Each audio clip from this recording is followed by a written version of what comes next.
I will begin now by just welcoming you, bonjour tout le monde, bienvenue to this important event as the President's Task Force on Anti-Black Racism launches its final report. On behalf of all of us behind the scenes, the ForceSpace team, and all of our colleagues across the university who made this event possible, we are so pleased that you could join us in person and over Zoom. Just to situate you, we are streaming on YouTube Live from Concordia University's ForceSpace. This is a public space that connects our local community members to the projects, initiatives, and dialogues in development across the university. It's now my pleasure to welcome and pass the floor to Angelique Wilkie. Welcome, Angelique.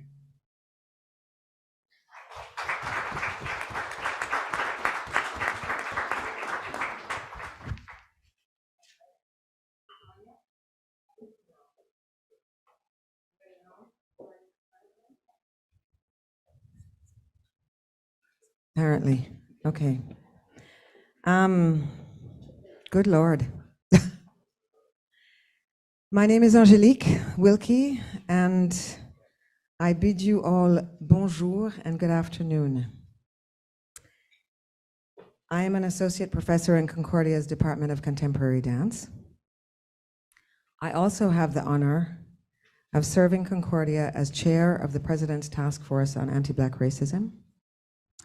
And I am also the special advisor to the provost on Black integration and knowledges. I'm going to do this. I am humbled and honored, extremely on both counts, to be welcoming you all here today.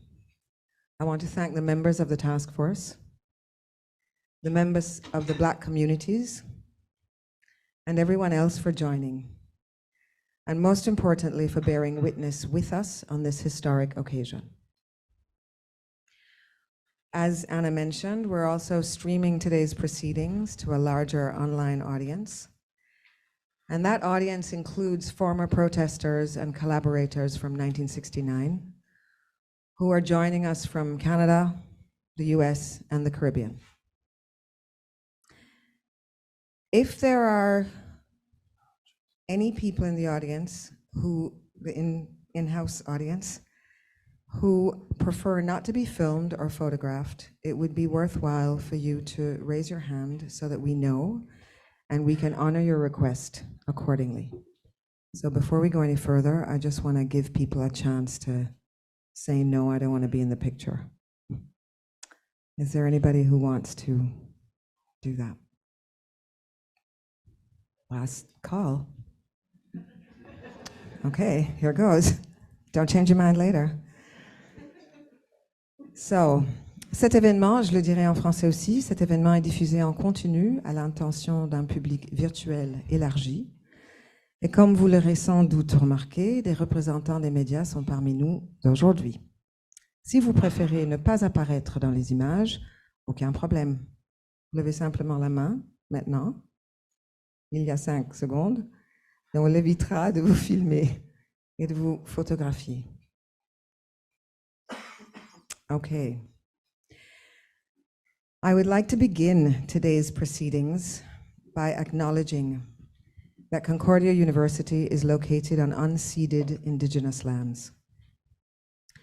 Nous reconnaissons la nation Ganengahaga comme gardienne des terres et des eaux sur lesquelles nous nous réunissons aujourd'hui.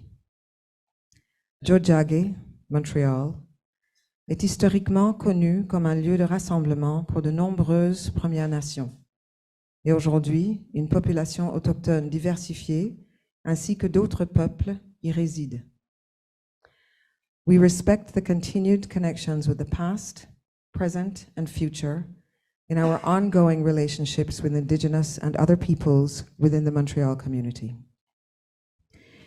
In the interest of these words not being a mere formality, I invite you all to take a moment now to reflect upon your own relationships with the lands on which you find yourselves. The fact that we're gathered for this occasion today in itself speaks to histories, relationships to land, and to belonging.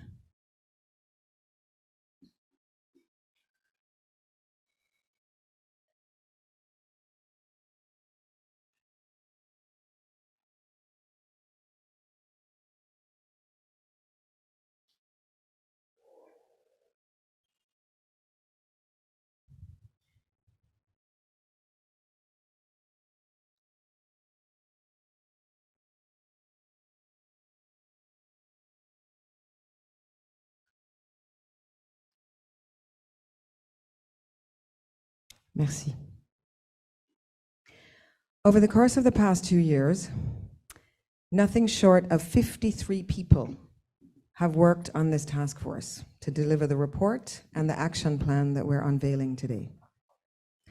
Étudiants, employés, professeurs, diplômés et membres de la communauté, tant des personnes noires que des alliés, ont réalisé ensemble un véritable tour de force.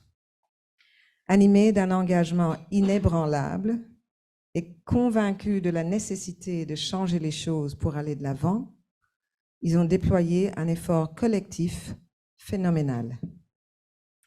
We all entered into this process with varying degrees of hope and skepticism. And that has kept us both alert and passionate as we've all pushed beyond our limits to get the job done. This final report is a testament to our belief in the university and to the value of our place in it. I want to take this moment to express my deep gratitude to the members of the task force for all their efforts and their emotional labor. And I'll add a very special mention to the members of the Black communities who are joining us today, in the room and online, from near and from far, as well as to those from the past and those to come. Without you all, this work is meaningless. Thank you all. For those of you joining us on Zoom, at the end of the event, QR codes and hyperlinks to both the final report and the apology will be displayed on the screen. And the chat is always available for you to leave comments at any time. With no further ado, it is my pleasure to introduce to you the President and Vice Chancellor of our university, Graham.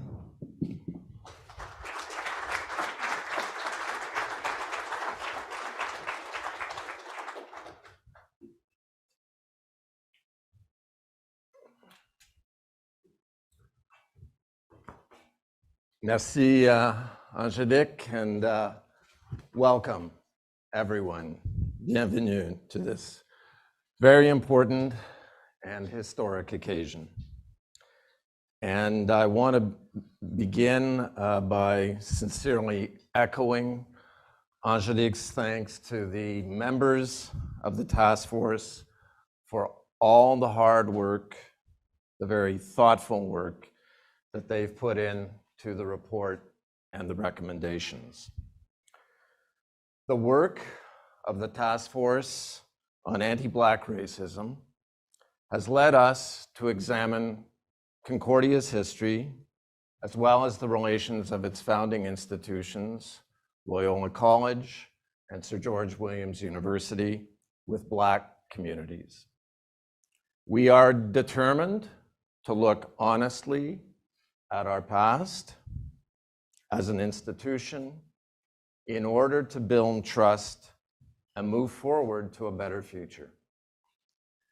One critical thing this means for Concordia is that we have to directly address the student protest that took place at Sir George in 1969, as well as its aftermath.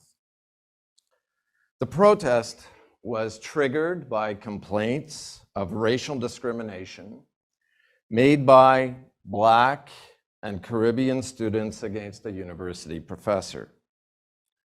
Those complaints were largely ignored, mismanaged, and dismissed.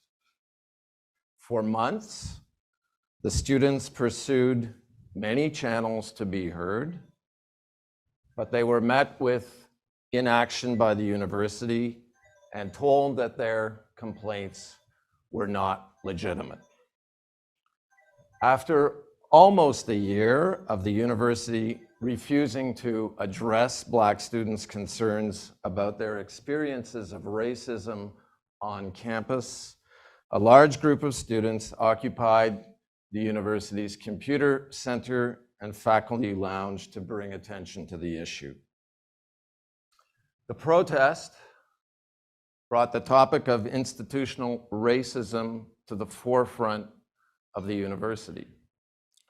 It also galvanized people far beyond campus, both in Montreal and the rest of Canada, as movements to address racial and social injustice were taking place around the world.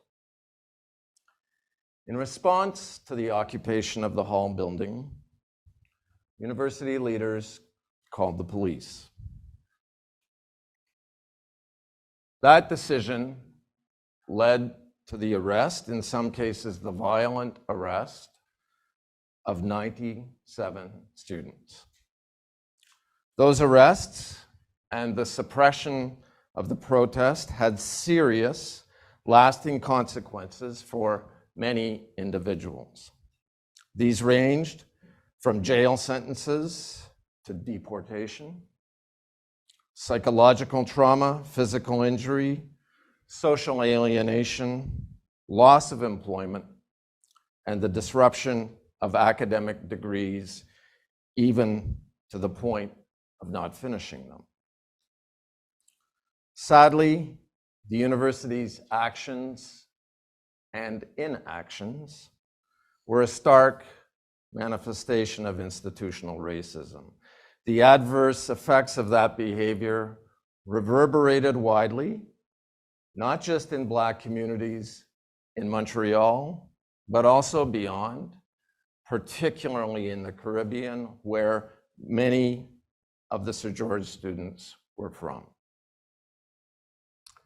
Concordia University, with the support of its Board of Governors, apologizes for the decisions and actions of university leaders at the time.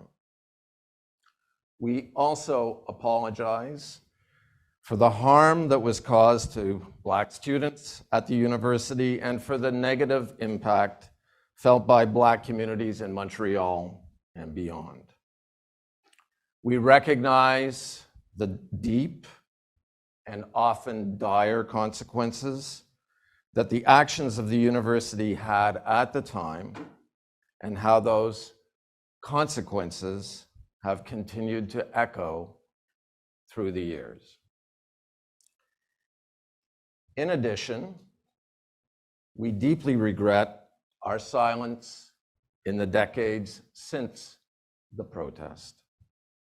That silence has contributed to a deterioration of trust and a breach in Concordia's ties with Black communities.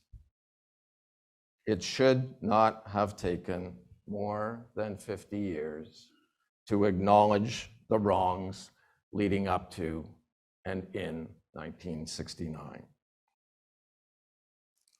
Today, we must recognize how institutional racism manifests itself, not just historically, but in the current reality of our education systems, including higher education.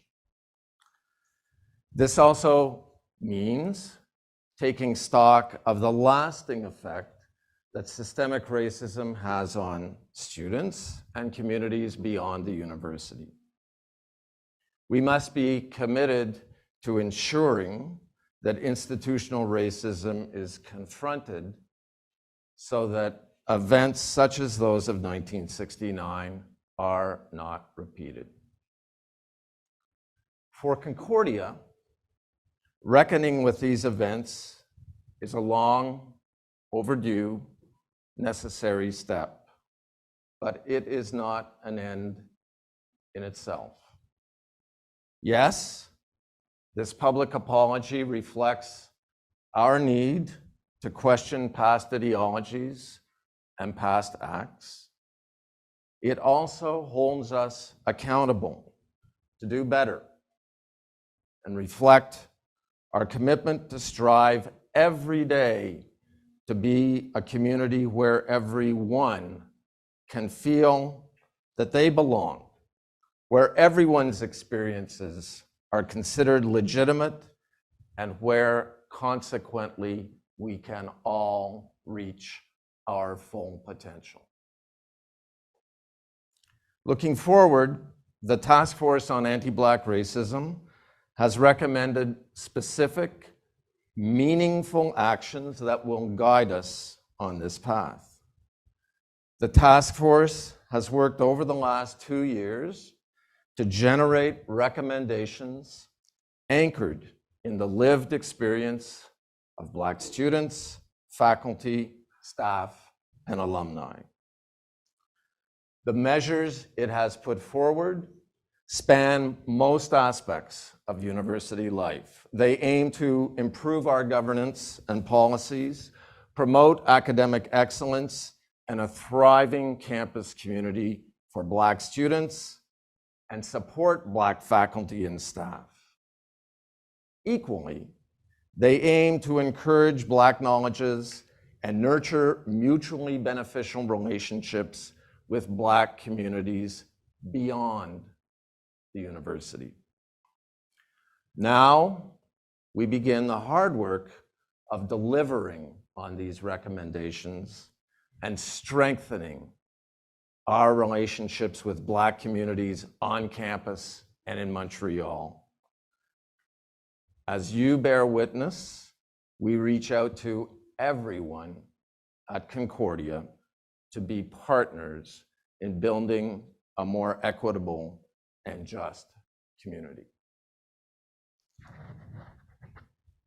Je vais maintenant répéter en français les points essentiels de nos excuses et les actions prévues. L'Université Concordia, avec le soutien de son conseil d'administration, s'excuse pour les décisions et les mesures prises par la direction de l'université qui ont mené aux événements de 1969. Nous nous excusons également pour le préjudice causé aux membres noirs de l'effectif étudiant à l'université, ainsi que pour toutes les répercussions négatives de ces événements sur les communautés noires à Montréal et ailleurs. Nous reconnaissons les conséquences graves et souvent désastreuses des mesures prises par l'université à l'époque et leurs répercussions persistantes au fil des années. En outre, nous regrettons profondément notre silence au fil des décennies qui ont suivi la manifestation. Ce silence a participé à la fragilisation de la confiance ainsi qu'à la rupture des liens entre l'Université Concordia et les communautés noires. Il n'aurait pas dû falloir plus de 50 ans pour reconnaître les erreurs qui ont été commises à cette époque. Pour Concordia, la prise de conscience au sujet de son rôle dans ces événements est une étape nécessaire qui n'a que trop tardé. Mais il ne s'agit pas d'une fin en soi. Ces excuses témoignent de notre engagement à nous efforcer chaque jour de former une communauté à l'égard de laquelle tous peuvent éprouver un sentiment d'appartenance où les expériences de chacune et chacun sont considérées comme légitimes et où, par conséquent, nous pouvons tous réaliser notre plein potentiel. Le groupe de travail directeur sur le racisme contre les Noirs a dressé une liste des mesures significatives et concrètes qui nous guideront sur cette voie à l'avenir. Ces 2 dernières années, le groupe de travail a œuvré afin d'élaborer des recommandations ancrées dans les expériences vécues par les employés, professeurs, étudiants et diplômés noirs. Les mesures proposées par le groupe de travail concernent la plupart des aspects de la vie universitaire. Nous nous attelons maintenant à la tâche considérable de mettre en œuvre ces recommandations et de renforcer nos relations avec les communautés noires sur le campus et à Montréal. Par la présente déclaration, nous sollicitons la participation de tous les membres de la communauté de Concordia à nos efforts pour bâtir une communauté plus équitable et plus juste. I'd now like to introduce our first guest speaker to share his experience and thoughts. Rodney John attended Sir George Williams University between 1965 and 1969, and he was one of the original 6 Black biology students who stepped forward to complain formally to the university about the racist treatment they were receiving from a professor in the department. He was also one of the many students who eventually occupied the university's computer center to draw attention to the racial discrimination at the university. Understanding that there had been an agreement between the protesters and the university, he left the computer center on the evening of February 10th, 1969, the night before the police made arrests. Rodney later completed his studies at Concordia. Rodney, over to you.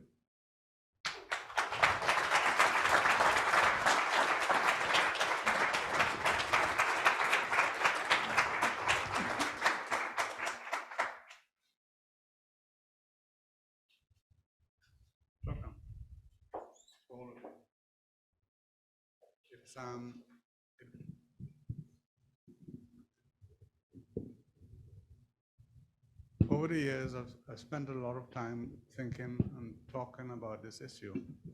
And I have to say that I never expected to be standing here responding to an apology from the president. And so for that, I commend you, sir.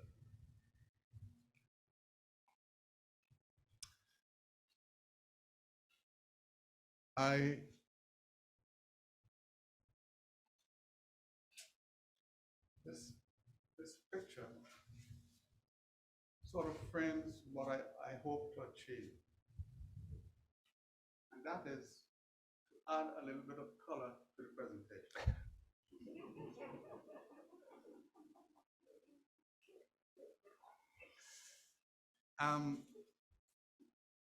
Back in the 60s, we were all rebels with a cause. Now, I hope that I can assist in passing on the system of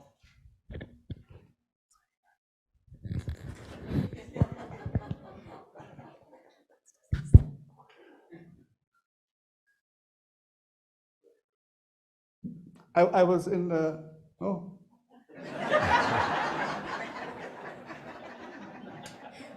There he is. I was in a coffee shop this morning, and as I was looking at the assemblage, and I asked myself, would a real black person stand up?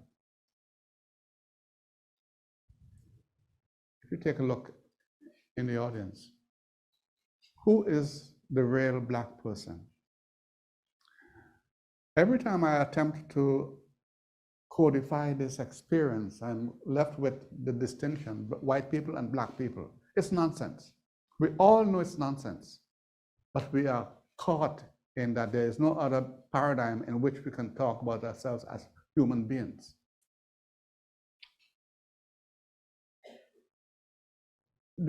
Most people's understanding of the process, the problem at St. George goes back to February 11th. And for most people, that's when it started. And for some people, that's when it ended. The reality is that in the academic year of 66, 67, I was told by Jamie Astafan.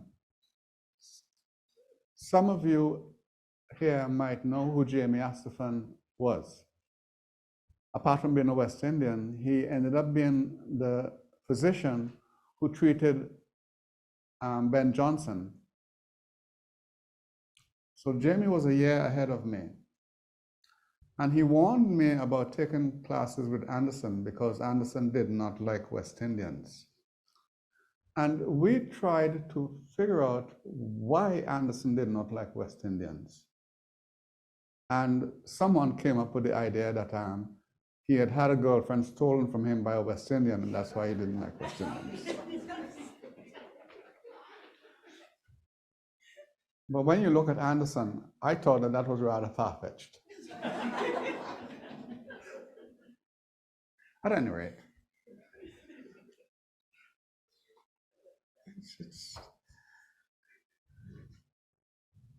the other thing is, so that was 66, 67.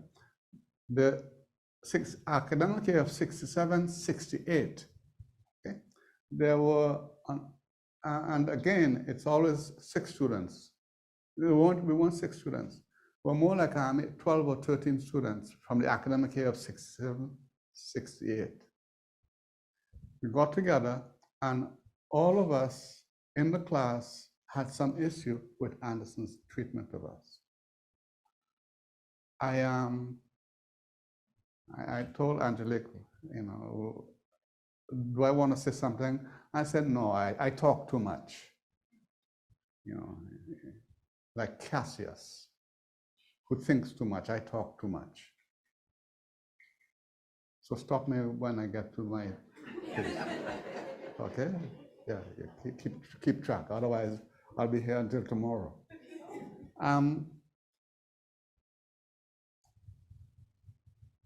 I'll give you a couple of examples of what we experienced with Anderson.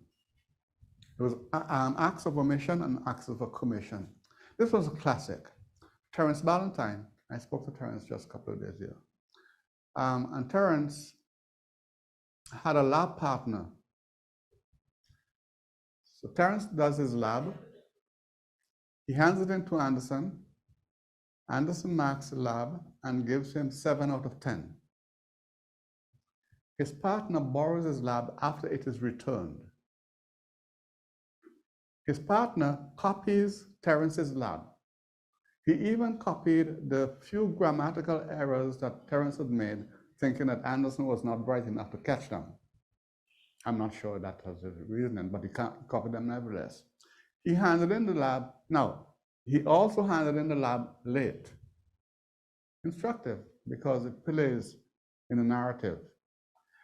When his partner got his lab back, the lab for which Terence got 7 out of 10, the partner got 9 out of 10. Did I say that he handed in his lab late? Yes. Under normal circumstances, when you hand in an assignment late, you lost 2 marks, and then Anderson would carefully put -2 in red ink so you can't miss it, and he would initial it. His partner didn't suffer that indignity.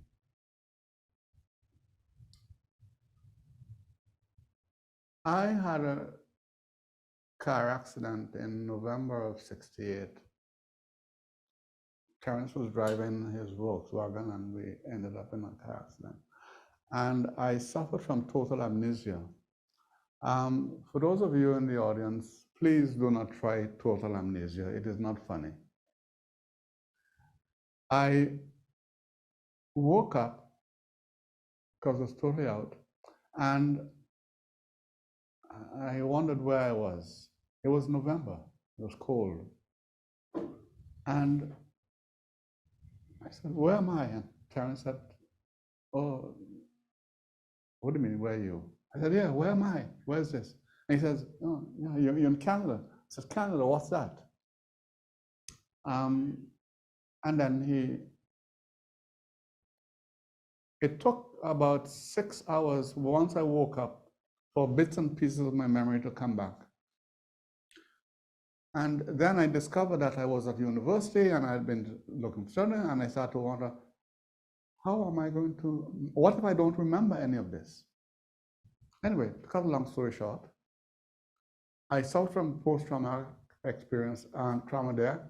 I went and I told Anderson, and I wanted permission to do a makeup exam.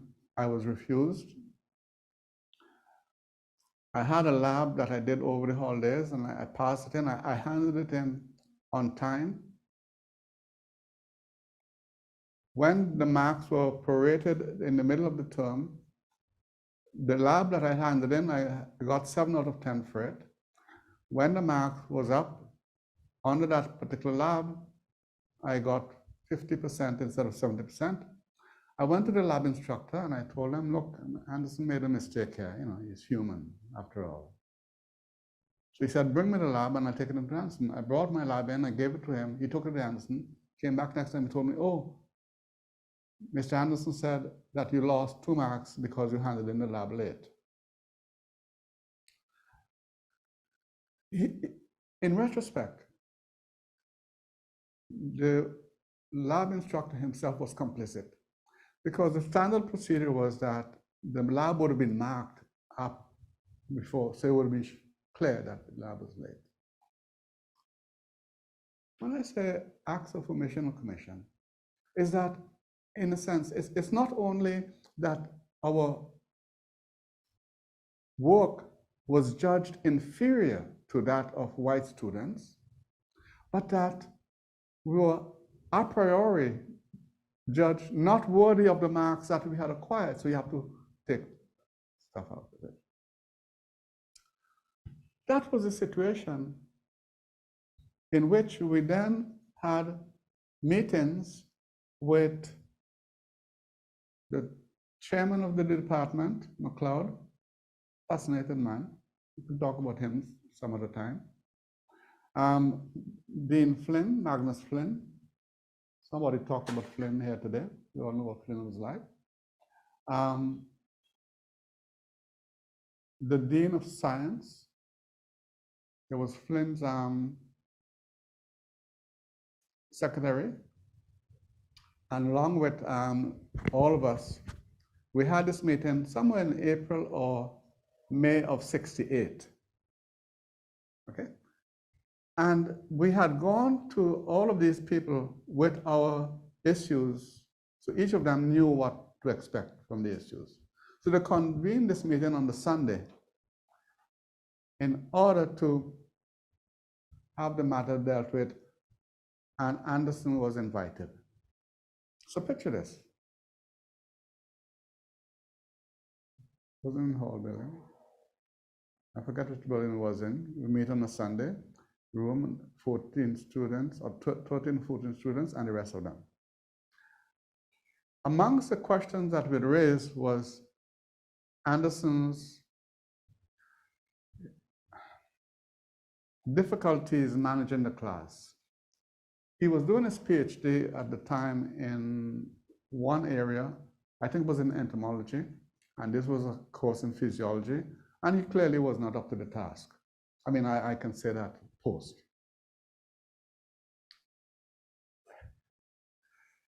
I'm laughing, but it's not really funny. McLeod, who was the chairman of the department, came into the meeting and he addressed us and he said, I am here to act as, I don't remember if you call him Professor Anderson or Mr. Anderson's lawyer. But the chairman of the department was going to defend the member of his faculty. And he said, the first complaint that I want to take up is the one in which the students claim that Professor Anderson had missed 13 lectures unannounced.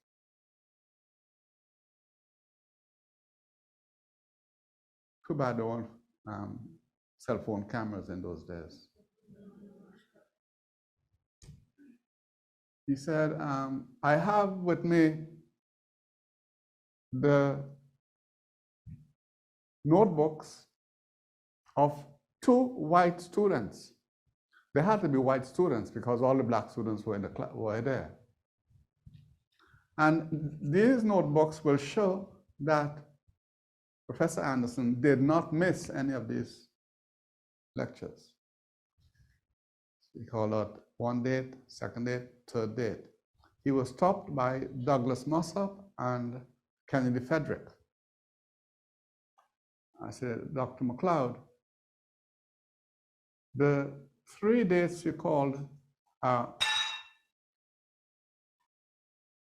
Tuesday, Thursday, and Friday. And our lectures were on Mondays, Wednesdays, and Fridays. Okay? So he's refuting, the very first thing he's refuting it.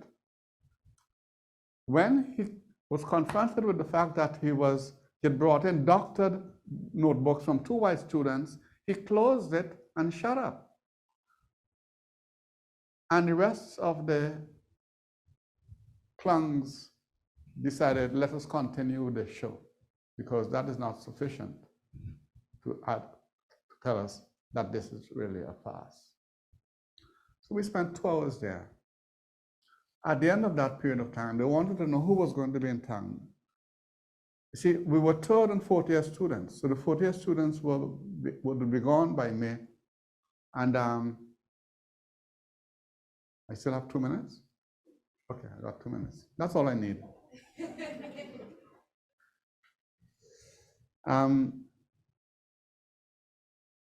We did not hear anything from them. They took my contact, they took Terence Barrington's contact, nothing good. Get back into school in September. So what happened? Oh, well, Anderson was exonerated. Yeah? On a report. Oh, well, everybody got a report except the students. Yeah? Ultimately, where's the report? Can we see it? Oh, none of them had a report. The report had been sent to the principal. So we went to the principal. Oh, his report got lost in the internal mail. As far as I know, they're still looking for it.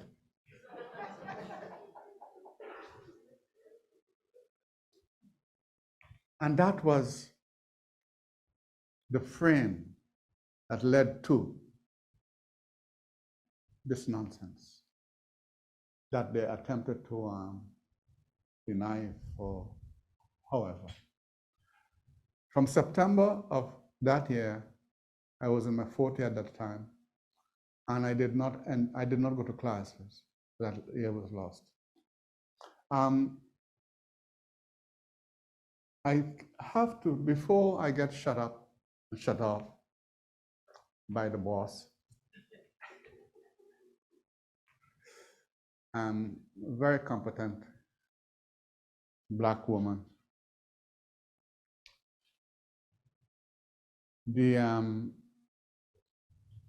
None of this would have occurred had it not been for the foundation of social protests that had been established in Montreal in the 60s, from early 60s up 67, 68, with the Black Writers' Conferences and the raising of consciousness and the work of people like Alfie Roberts and Cools and that whole generation of social activists.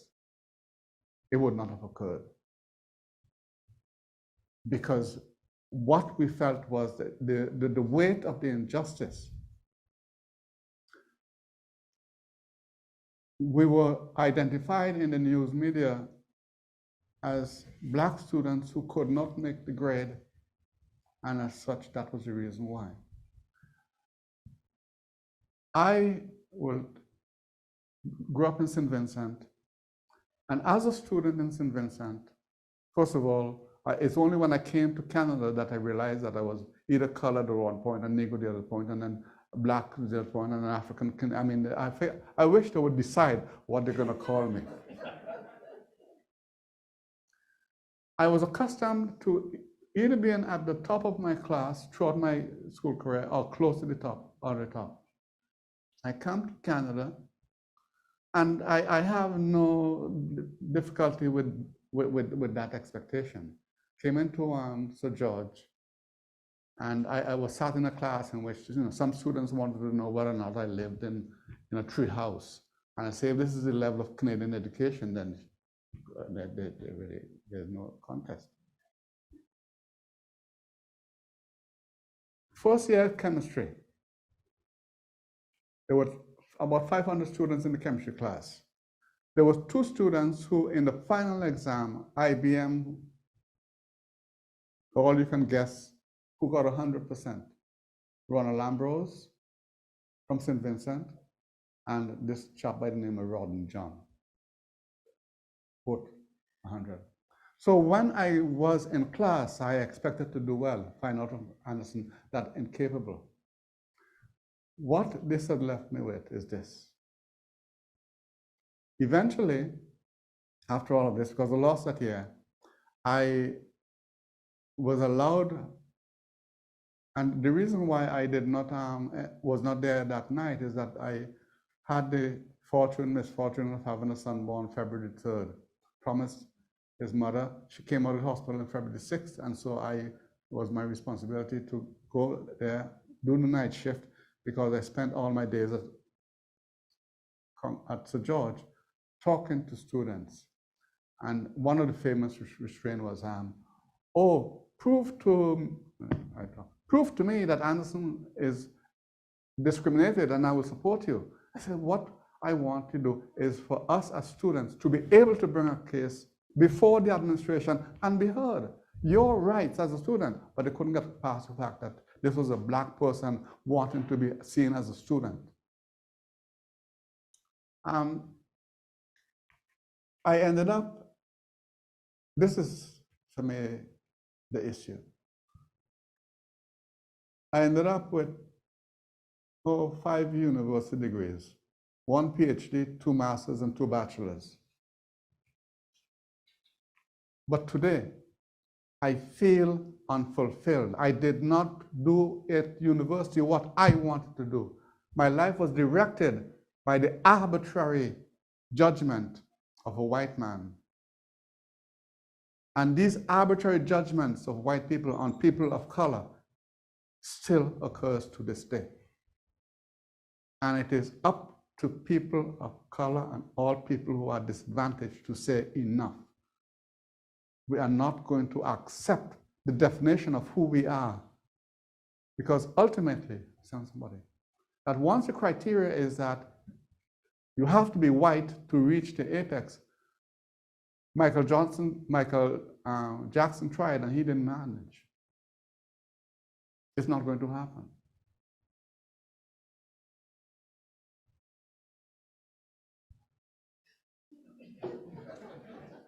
I told you that I talk too much.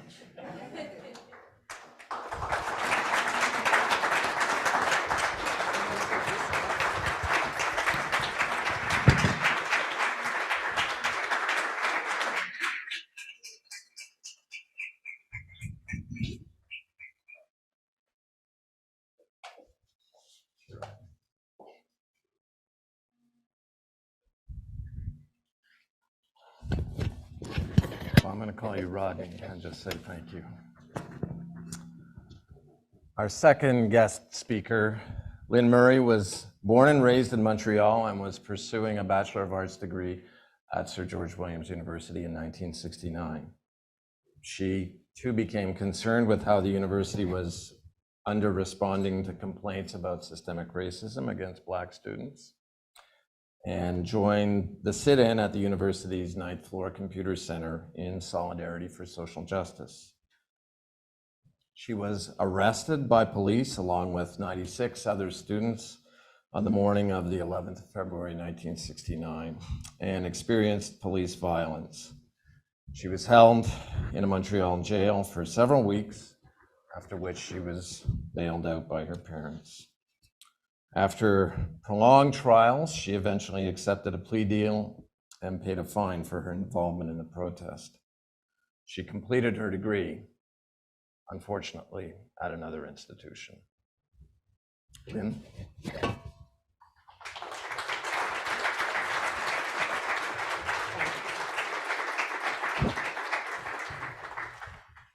Thank you, Dr. Carr. President of the Anti-Black Racism Task Force, Dr. Graham Carr. Provost, Ms. Ann Whitelaw. Chair, Ms. Angelique Wilkie. Invited guests, former students, media, ladies and gentlemen, good afternoon. I'm representing the Caribbean students who could not attend this important function today. They include Terry Ballantyne, Booker Rennie, Hugo Ford, Mark Chang, and Paul Keynes Douglas, all from Trinidad and Tobago. Also Hartley Marshall from Barbados, Dr. Chetty Jagan from Guyana, and John Cato from St. Vincent. We also remember those former Sir George students who have passed on. Coralie Hutchinson from the Bahamas, Valerie and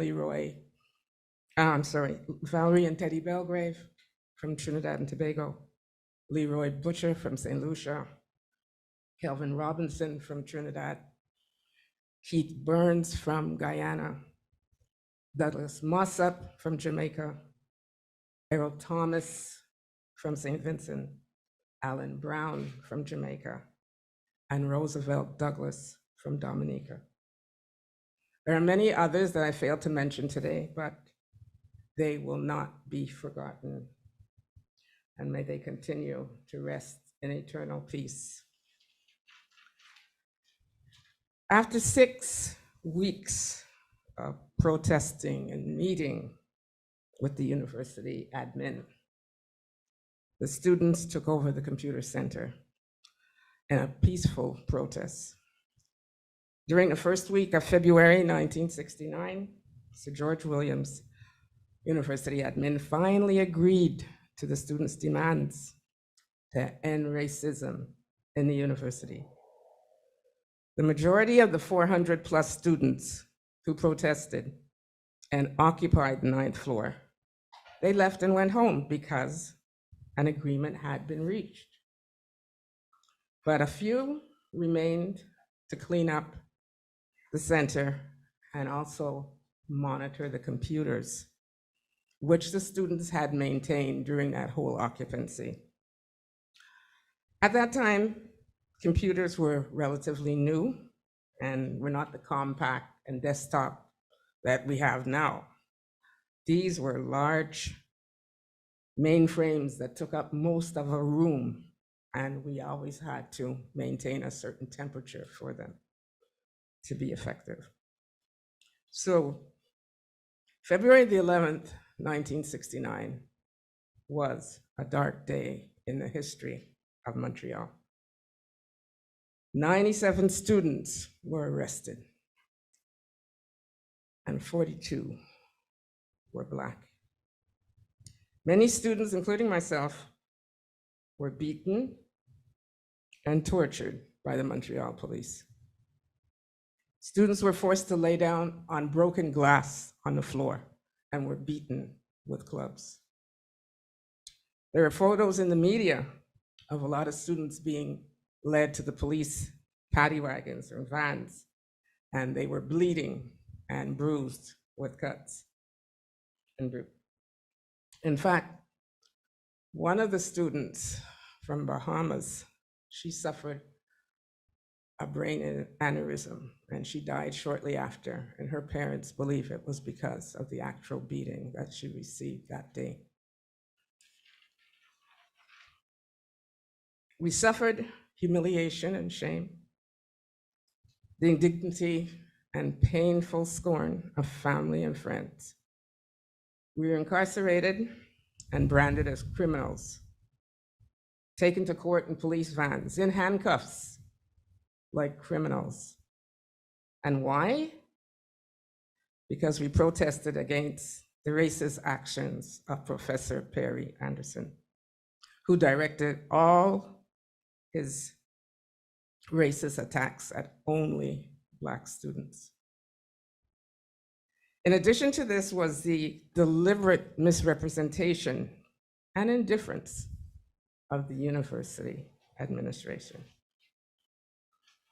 All the students suffered mental anguish as their lives were irrevocably interrupted and impacted. Some students were on scholarships. Scholarships, of course, were lost. There was a loss of funding. Limited funds for tuition now had to be directed to mount a legal defense. Many had to seek multiple jobs in the hope of clearing their names and from the stigma of being branded a criminal, and also for them to continue their studies. So many had to seek employment. Another thing, whenever you were traveling, whether to the US, Europe, Canada, you have to apply for a visa. And there's always a hesitancy on the student's behalf when one of two questions is typically asked. Have you ever been arrested or detained? Do you have a criminal record? All of these things the students had to bear. This impacted on their freedom and movement, their ability to seek and hold employment, and to seek a quality of life for themselves and their families. The stain of a criminal record was tattooed on their lives forever for standing up for their basic human rights and dignity.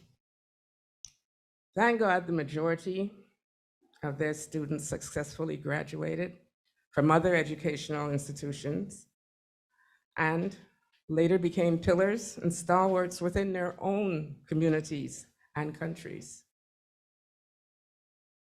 They became teachers like Hartley Marshall from Barbados, Teddy Belgrave, social worker Hugo Ford, chartered accountant Mark Chang, authors like Booker Rennie, Paul Keynes Douglas, and Valerie Belgrave, deceased, lawyers like Terry Ballantyne, John Cato, Leroy Butcher, deceased, doctors like Dr. Chetty Jagan, a judge, Errol Thomas, who recently passed last month, and a prime minister of Dominica named Mr. Roosevelt Douglas.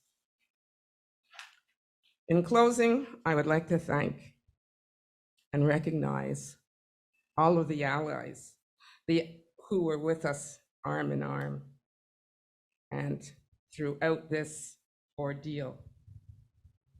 This includes the white students as well, because there were a lot of white students at Sir George who assisted and supported the Black students in 1969.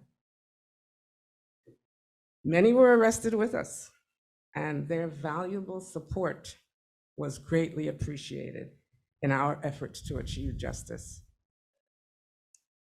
I also want to thank the McGill students who assisted in 1969. Aussi les étudiants de l'Université de Montréal, aussi. The members of the Jewish Defense League, members of the nation of Ganawaki, formerly called Caughnawaga, the Caribbean associations in Montreal, social activists and supporters in the Black community, businesses and restaurants who donated food and funds during the protests and sit-in on the 9th floor. All these groups and organizations were extremely supportive in our struggle against systematic racism in the university. And lastly, on behalf of all the former students, I thank the president, chair, and all the members of the task force on anti-Black racism for their exemplary action and apology. These are initial great steps towards making amends and atoning for the past, but these plans you share with us today must be implemented and fully executed, and also publicly demonstrated.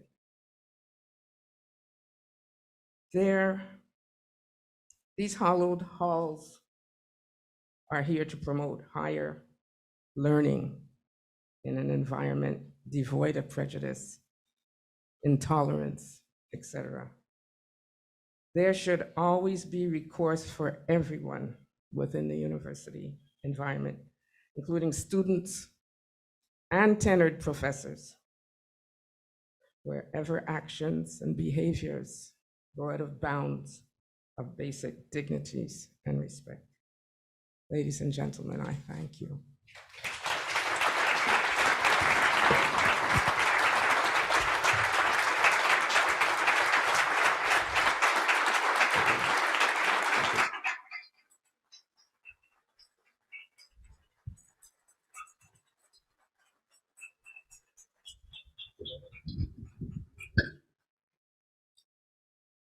Thank you, Lynn, and thank you, Rodney. Thank both of you for agreeing to speak to us today about such a difficult and emotional subject, but there's nothing like hearing the voices of people who experienced the events of 1969. And I think it's important that all of us hear those voices and listen closely to your words. So thank you. As Angelique mentioned, the task force has really gone above and beyond to deliver an impressive and forceful report, and I'm extremely proud and very eager to share their recommendations. And just as a university, we continue to learn from our institutional efforts to make good on the action plan of the Indigenous Directions Leadership Council, the actions that are required to decolonize the university and make enduring positive change, those actions don't come with an end date. They are ongoing and perpetual, as they should be, a process of continuous engagement, commitment, and improvement. And this is just the beginning of that process. So I look forward to working with my colleagues, with members of the task force, and more broadly with the Concordia community, with the Montreal community, to accomplish the important changes outlined in this report and the changes that will ensue from implementing those recommendations. And now I'm going to turn the microphone over to our provost and vice president academic Ann Whitelaw to present some of the final report and articulate the university's response and action plan. So Ann, over to you.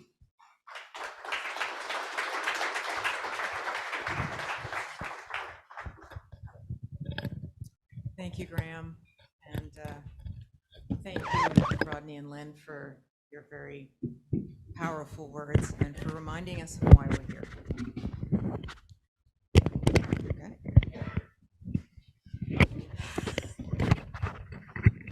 Okay. I am proud and humbled to present the recommendations of the President's Task Force on Anti-Black Racism. I'm proud because this is a phenomenally important milestone for Concordia. This report provides a roadmap for how to make the university a more welcoming, more just, and overall better place, not only for Black faculty, students, and staff, but for all our faculty, students, and staff.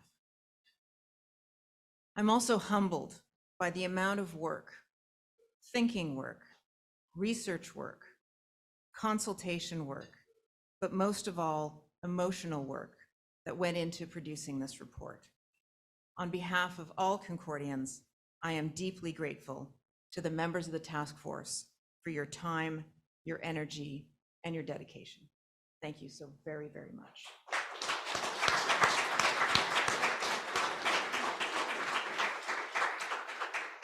Les 88 recommandations du groupe de travail ont été regroupées en 4 grandes catégories.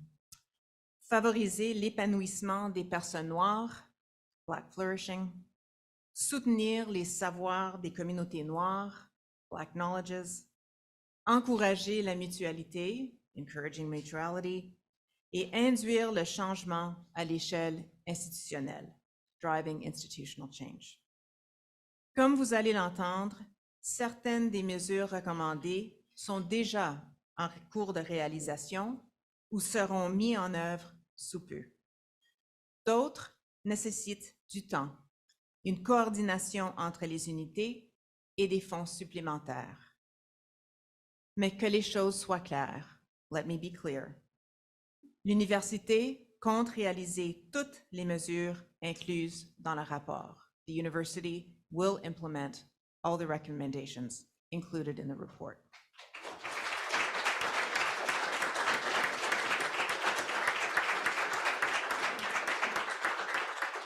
Let me begin with the recommendations grouped under fostering Black flourishing. The task force designed these actions to support and advance the success of Black staff, faculty, and students who are already at the university, and to promote a welcoming environment for those we are seeking to attract. The working groups were clear that the university needed not only to build plans to attract more Black staff and faculty, but that we urgently needed to set up mentoring and professional development and remove barriers to career advancement. Nous reconnaissons également que les professeurs et les bibliothécaires noirs sont souvent chargés d'un travail émotionnel et informel supplémentaire. Et cette reconnaissance informera le travail du Comité sur l'excellence inclusive de l'université qui examine les processus de titularisation et de promotion. Fostering Black flourishing also includes important recommendations for student thriving. The first and possibly the most important recommendation in this grouping is that we will create a Black-specific student resource and success center where our students can connect with their peers, network, find mentors, and receive the targeted support they deserve. But we also know we need to do more work on academic supports for our Black students at both the undergraduate and the graduate level, creating more awards and bursaries, creating bridging programs for first-generation students, and setting up academic and career advising. Finally, we know that Black flourishing is only possible if faculty, staff, and students feel safe on campus and have access to the mental health supports they need, whether it's inside the university or in partnership with community health organizations. So we'll be taking a number of measures on this front. I'll now move on to the next grouping of recommendations, supporting Black knowledges. This set of actions underscores the importance of research, scholarship, and teaching to Black flourishing at the university. Our first action here will be to hire for September 2023 a faculty member to lead program development in Black and African diaspora studies in the Canadian context. This position will be critical to the long-awaited establishment of a Black Studies program at Concordia. We will also work closely with the faculties to identify future tenure-track hiring lines in this and other programs to build greater representation of Black faculty at the university. Parallèlement à l'élaboration de ce programme d'études, Concordia s'engage à promouvoir les perspectives et les personnes noires en recherche dans l'ensemble de l'université, mais en accordant une attention particulière aux disciplines STEM, où le nombre de personnes noires étudiants au premier cycle et au cycle supérieur continue d'être faible.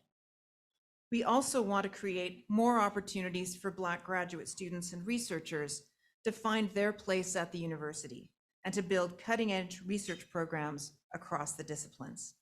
And we need to build up our library collections and other resources to support research and curriculum.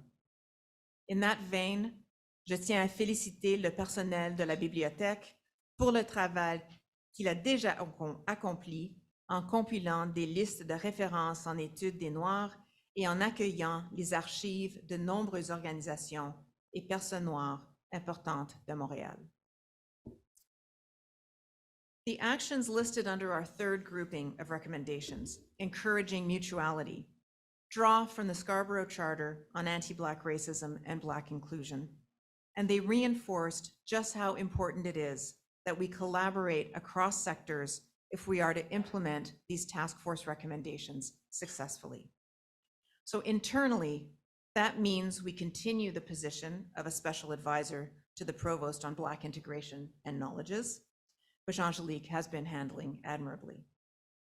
Elle continuera à coordonner les conversations entre les facultés, le vice-rectorat exécutif aux affaires académiques, le service de la recherche, l'avancement et le vice-rectorat au service et au développement durable et d'autres intervenants afin de mettre en œuvre les mesures décrites dans le rapport du groupe de travail.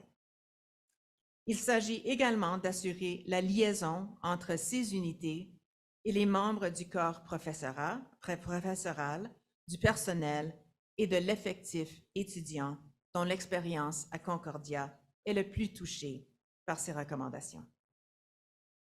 Encouraging mutuality is also a signal that Concordia needs to remain true to its historical relations with Black communities and to continue to build new relations with Black communities that are seeking partnerships. This involves developing guidelines for ethical engagements with Black communities, as well as looking beyond Montreal to identify potential partnerships with organizations, including universities, in areas we have a particular affinity with, such as the Caribbean. I will end with the largest and most pressing set of recommendations grouped together under the heading Driving Institutional Change. These actions collectively point to the modifications in processes and practices that the university needs to make to address the structural racism on which it was built. First among these recommendations is public recognition of the impact of the events of 1969 on the lives of those involved, as well as on subsequent generations of Black students and members of communities in Montreal and in the Caribbean. In addition to today's apology, we will be installing a plaque in the Hall building, as well as building a commemorative webpage so that the protests, as well as the protesters involved, are not forgotten.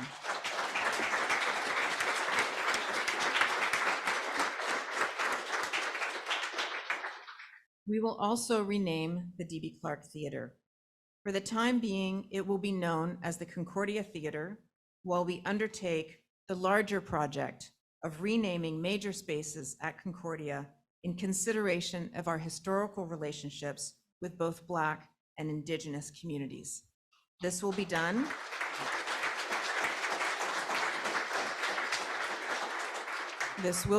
in time for the university's 50th anniversary in 2024. Comme l'indique clairement le groupe de travail, la collecte de données désagrégées en fonction des origines culturelles et ethniques est essentielle à la capacité de Concordia de prendre des décisions éclairées sur toute stratégie de lutte contre le racisme. Comme nous l'avons découvert grâce aux sondages menés auprès de l'effectif étudiant, du corps professoral et du personnel par le Bureau de l'équité au printemps dernier, nous avons encore du chemin à parcourir pour atteindre le niveau de connaissance qui guiderait le mieux nos actions. Mais nous nous engageons à continuer de tendre la main aux Concordiennes et Concordiens pour obtenir un ensemble de données aussi complet que possible. The task force was equally clear that anti-racism training and supports were needed across the university. This includes providing hiring managers and committees with tools to address implicit bias in staff and faculty hiring. We will also develop anti-racism modules to support more inclusive pedagogies and to help faculty members address racial incidents in the classroom. And will provide context-specific training for units across the university, including senior administration. Il s'agit d'un travail essentiel pour nous tous, afin de reconnaître les changements à apporter à l'échelle de l'université pour faire de Concordia un lieu propice à l'épanouissement des personnes noires. I will end by saying how grateful I am for the incredible work and dedication of members of the task force. They came up with clear, inventive, and forceful recommendations, and their commitment to making Concordia better was always clear. I want to thank Angélique Wilkie, Stéphane Brutus, and Annick Mogil-Flavien for taking on this daunting project over 2 years ago. And I want to extend a special thank you to Angélique, who held the reins on her own for the final year of the task force and threw herself completely into the work.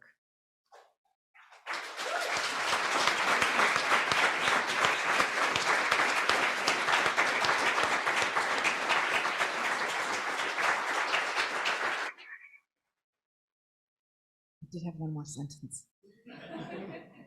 Angélique, it is a pleasure and a privilege to work with you. Merci. Merci.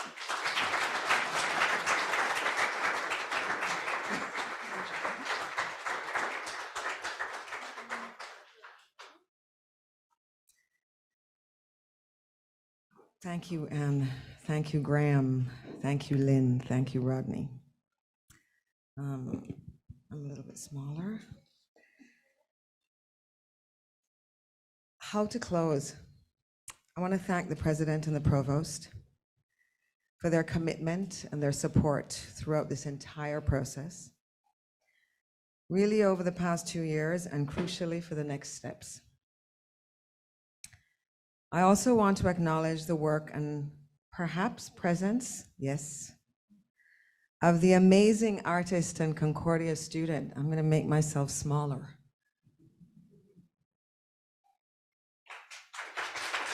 Emmanuel Ayot, who is waving at us over there,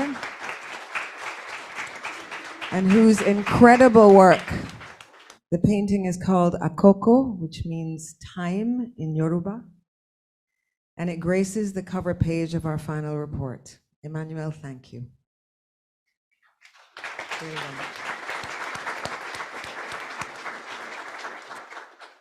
I thank you especially to Rodney and to Lynn for your generosity in sharing what was a life-changing experience for you both. To everyone else, either here with us or attending virtually, who also experienced the events of 1969, though your individual voices have not been heard today, know that you are profoundly acknowledged in this moment.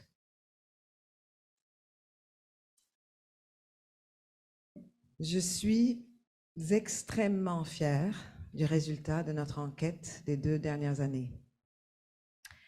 Mais le lancement de ce rapport final ne signifie pas que le travail est terminé. Bien que les efforts pour en arriver à cette étape aient été considérables, les paroles sont en fait la partie facile de la démarche. This quietly triumphant moment must also be a careful and sobering one.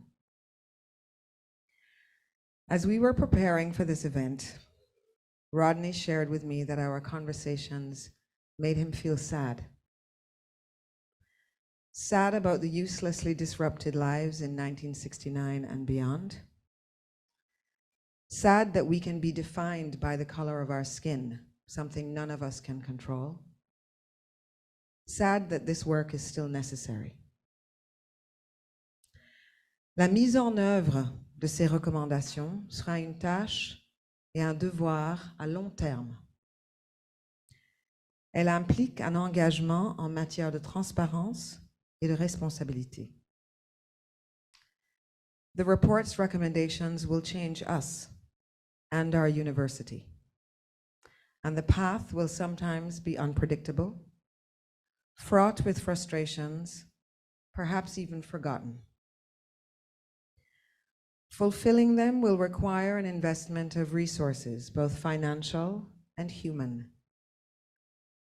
They express our solidarity with the decolonization efforts of Indigenous faculty, staff, and students. They are about, I'll try not to cry when I say this. They are about me being able to look at my teenage Black son and tell him that Concordia is a good place for him to become all that he can be.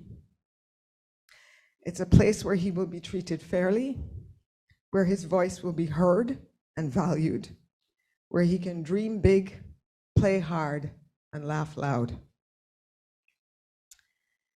This isn't only about Black Concordians. It's about all of us. Each one of us needs to do the labor of being attentive to the minutiae of the everyday. Each of us needs to be willing to question our values and our sense of personal and institutional responsibility, and to adapt our modes of operation accordingly. Fundamentally, we are challenged to act on the conviction that we must all contribute to a more just and equitable future. I thank you again for being here, in the room, on Zoom, each and every one of you. I thank you for all you have already done. I thank you for all you will do. With that, please consider the final report of the President's Task Force on Anti-Black Racism launched.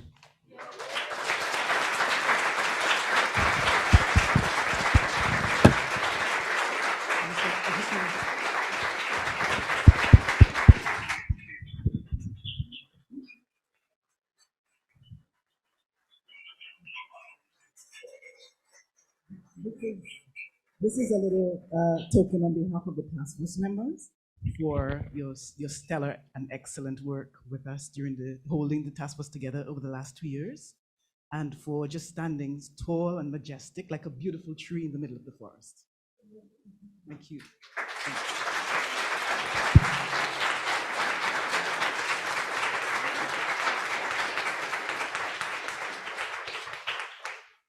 All right, we'll say thank you to all of you as well who have joined us over Zoom. We will close up that space now. Thank you for your comments, your applause. We're sharing them on the big screen here with folks in the space so they can read along to what you're saying.